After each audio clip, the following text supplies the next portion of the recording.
Nah, juga yang kedua ketika kalau misalkan di jalanan lagi ada kemacetan karena ada tabrakan gitu ya, sehingga cuma ada satu jalur.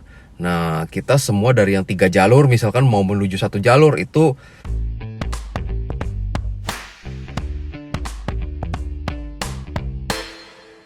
Halo guys, ketemu lagi nih dengan gua Darwin dalam channel pribadi gua Opini Darwin. Apa kabar kalian semua? Semoga kalian semua dalam keadaan sehat-sehat semua ya. Dan dalam video kali ini gua mau membahas mengenai kebiasaan-kebiasaan positif yang dilakukan oleh orang Kanada atau Canadian. Nah, gue buat video ini berdasarkan pengamatan gue setelah kurang lebih 7 tahun tinggal di Kanada.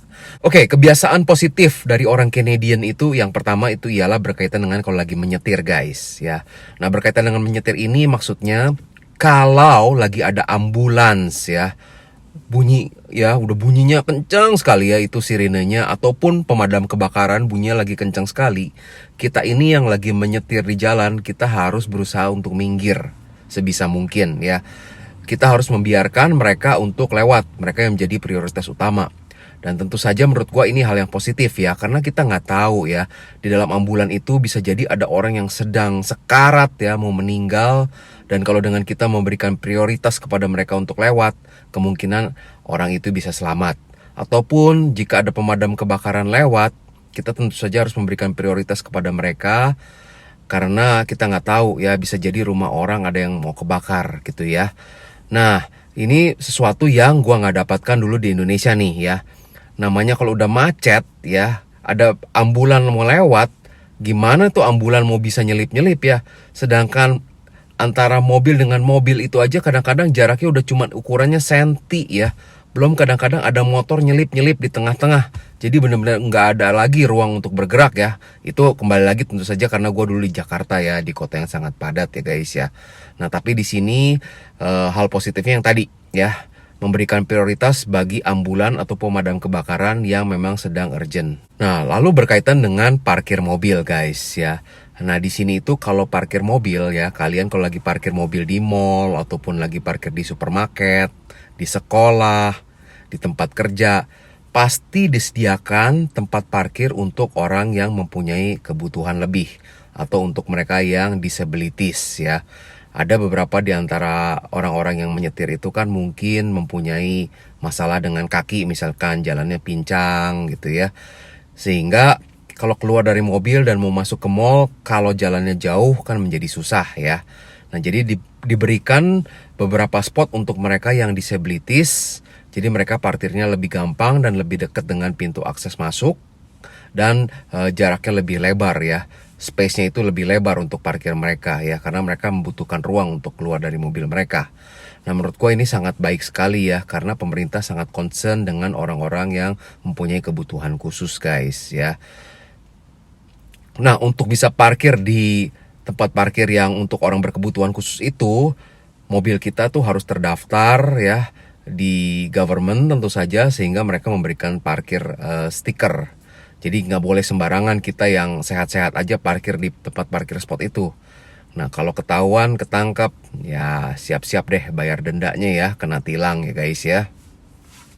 Lalu berikutnya berkaitan juga dengan kalau orang yang berkebutuhan khusus ya, seperti mereka yang di kursi roda ataupun mereka yang harus menggunakan tongkat. Nah, mereka itu kan nggak semuanya menyetir. Ada juga yang menggunakan kendaraan umum. Nah, kalau kendaraan umum di Mississauga ini adanya bis ya. Nah, untuk bis-bis yang ada ini gua rasa bukan hanya di Mississauga saja, di Toronto juga pasti berlaku nih ya. Nah, bis-bis umum ini, mereka tuh mempunyai kecanggihan ya. Dalam arti mereka tuh kalau lagi mau menaikkan atau menurunkan penumpang ya, kan kalau di sini kan setirnya tuh di sebelah kiri. Jadi pintu masuk penumpang itu di sebelah kanan. Nah, kalau ada orang yang berkebutuhan khusus misalkan di kursi roda, dia mau naik ke bis itu tuh bisa, yang di bagian sebelah kanannya itu pernya bisa turun guys ya. Jadi itu untuk pintu masuknya bis dengan trotoar itu menjadi rata, sehingga si orang yang di wheelchair itu bisa masuk ke dalam bisnya.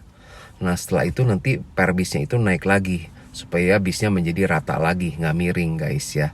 Nah, jadi pemerintah itu benar-benar menyediakan public transport untuk mereka yang benar-benar berkebutuhan khusus.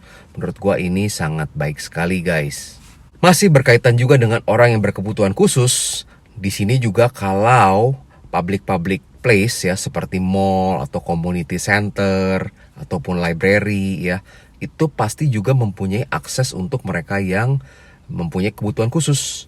Dalam arti misalkan orang yang menggunakan kursi roda. Nah, jadi kalau misalkan mau masuk ke dalam gedungnya itu ada tangga-tangga, pasti di sebelah kiri atau sebelah kanannya ada semacam jalur di mana kalau orang pakai kursi roda itu bisa naik ke dalam mallnya itu, guys ya, ataupun masuk ke dalam library-nya. Nah, menurut gua ini sangat mengapresiasi sekali terhadap orang yang berkebutuhan khusus ya.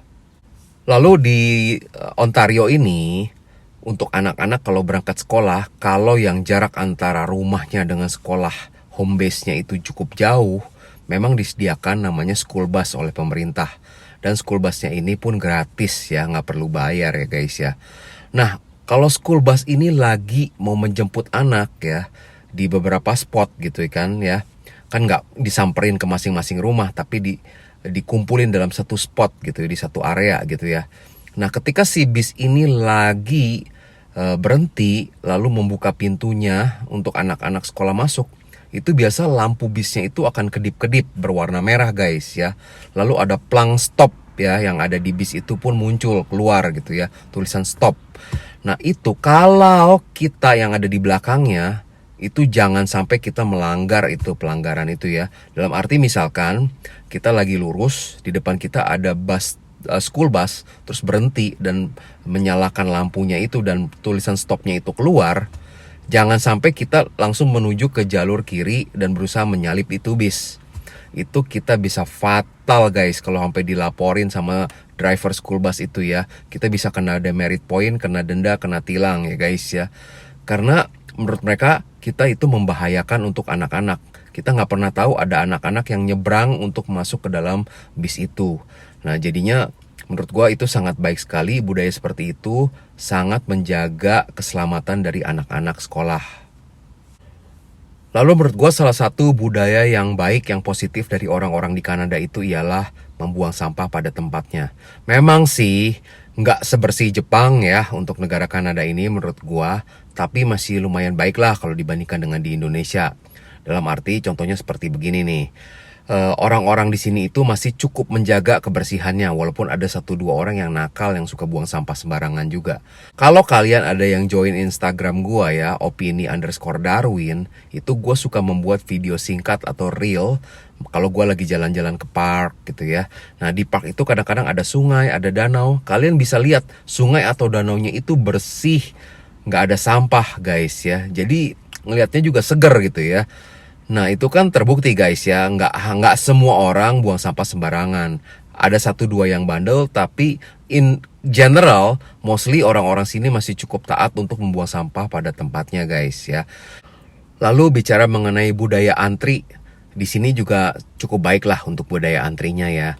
Memang kembali lagi seperti yang gue tadi jelaskan ya, ketika dalam proses buang sampah, nggak ada yang bisa menandingi Jepang kalau dari segi kebersihan dan juga dari segi ketertiban. Nah, di sini masih cukup baik lah kalau gua bilang sih ya, untuk orang-orangnya tuh masih suka mau tertib gitu untuk mengantri ya. Either kalau di supermarket line-nya tuh lagi panjang, ya kita ngantri dengan tertib ya. Gua waktu COVID sih merasa cukup terbantu dengan budaya orang yang suka antri dengan baik ya di sini ya. Kalau dibilang ketika antri di sini harus jaga jarak antara orang sama orang yang mau bayar itu 1 meter. Di sini orang jaga jarak 1 meter guys ya, nggak empet-empetan gitu ya. Nah, juga yang kedua, ketika kalau misalkan di jalanan lagi ada kemacetan karena ada tabrakan gitu ya, sehingga cuma ada 1 jalur. Nah, kita semua dari yang 3 jalur misalkan mau menuju 1 jalur itu, ketika mau masuknya itu saling antri-antrian satu persatu, nggak seruduk-serudukan gitu ya. Ada sih 1-2 yang juga yang seruduk-serudukan, tapi in general masih cukup oke lah. Dibandingkan dengan gua dulu di Jakarta sih, waduh, sodok-sodokan ya guys ya. Kalau nggak sodok-sodokan mobil kita nggak maju-maju ya. Lalu menurut gua salah satu budaya yang baik dari di sini itu ialah berkaitan dengan sekolah ya guys ya.